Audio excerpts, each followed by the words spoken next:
Hello and welcome to my virtual presentation for the HCI-E 2024 conference with my paper called How Can I Assist You Today? A comparative analysis of a humanoid robot and a virtual human avatar in human perception. Unfortunately, my co-author Nisa Erdal couldn't be here today presenting with me, but I will be your presenter today.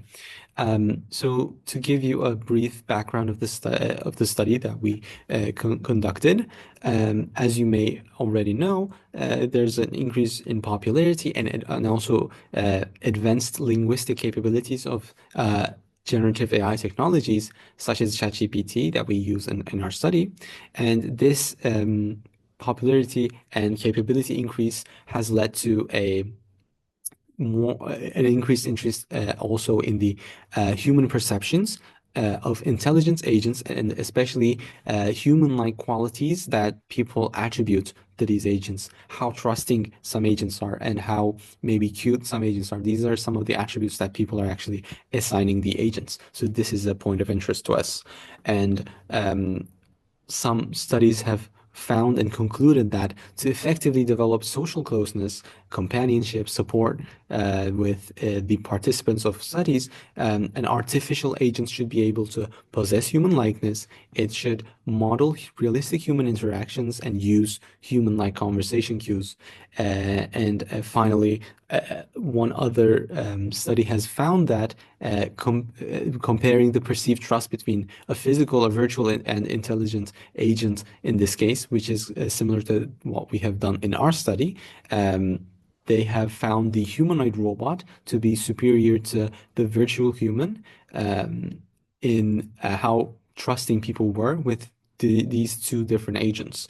And they have concluded that the physical embodiment of the robot was the reason that they attributed to, given that it was performing better. So before I go over the actual methodology and what we had our participants do, let me go over the technology that we had.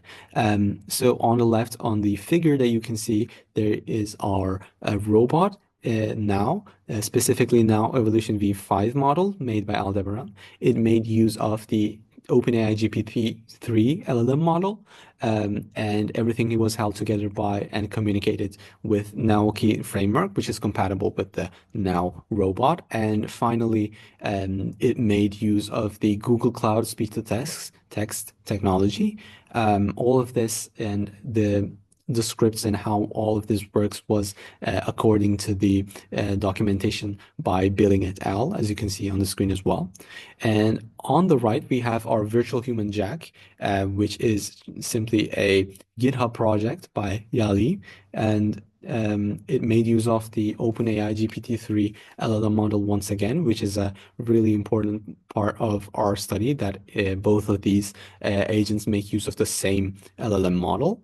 But differently, this avatar actually makes use of OpenAI Whisper API instead of the Google Cloud speech-to-text.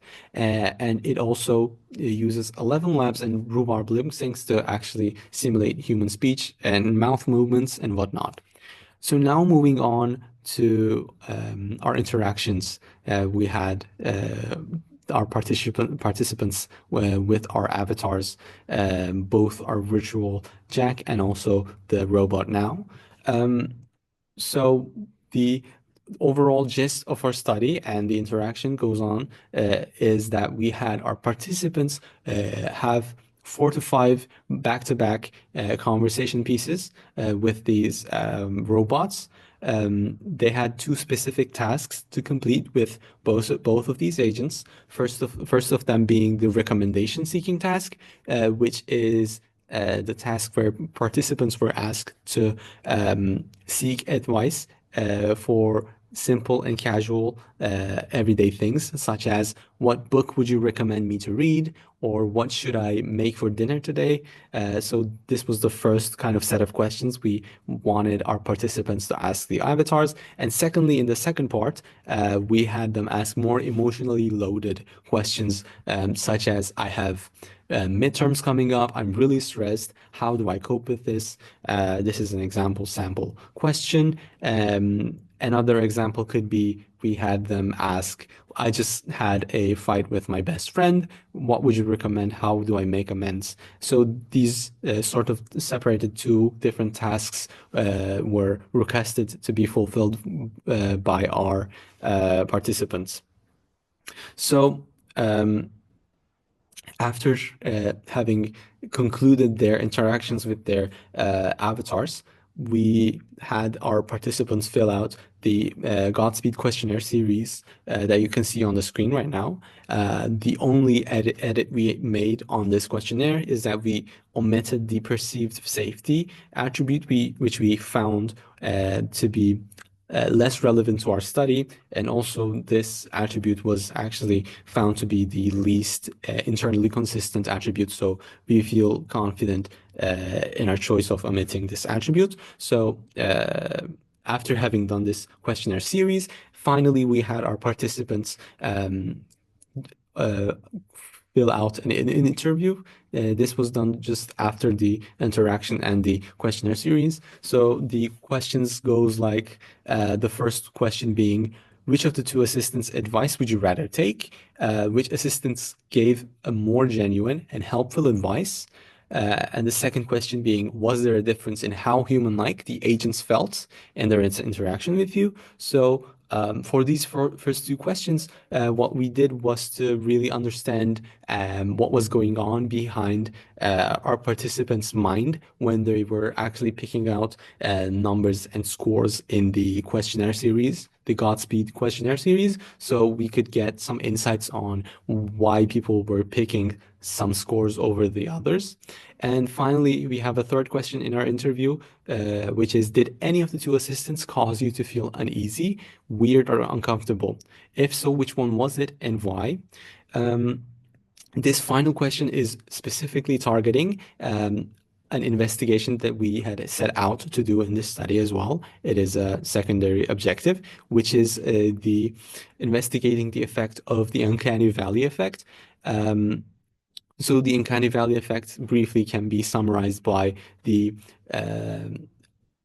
affinity, or in other words, how well liked or how safe an agent, character, anything can feel. This effect going down as the human likeness of this character goes up. So as you can see on this image, there's a valley effect where the affinity score seems to drop really low as you're going to higher scores of human likeness. So some of the agents, some of the characters in our real world actually suffer from this, where they actually want to mimic human likeness and really get close to it, but they fall to this uncanny valley, so to speak, and they get hurt by this phenomena. So we wanted to investigate if we can actually observe this effect in our study as well. So the results and analysis we had, based on the interview that we concluded after the interaction, we had some sentiment coding done, and the results were that Jack had a more human-like appearance due to the realistic facial features. If you can remember, Jack had more, I guess, human-like appearance on screen, while Now's natural movements and gestures, along with its physical presence, made the interactions feel more genuine. So as you can see on the screen as well, some of our participants have concluded that the presence of a computer screen has made them feel less personal and more distance towards the agent, and also the physical presence and the interactive gestures that Now had was comfortable and an engaging experience. So this was some of the results that we gathered from the interview.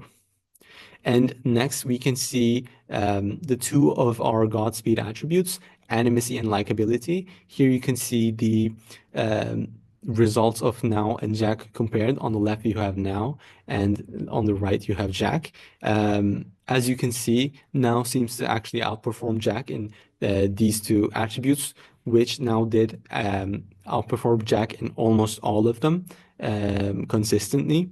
And we're now going to actually analyze if these differences are meaningful, statistically significant or not.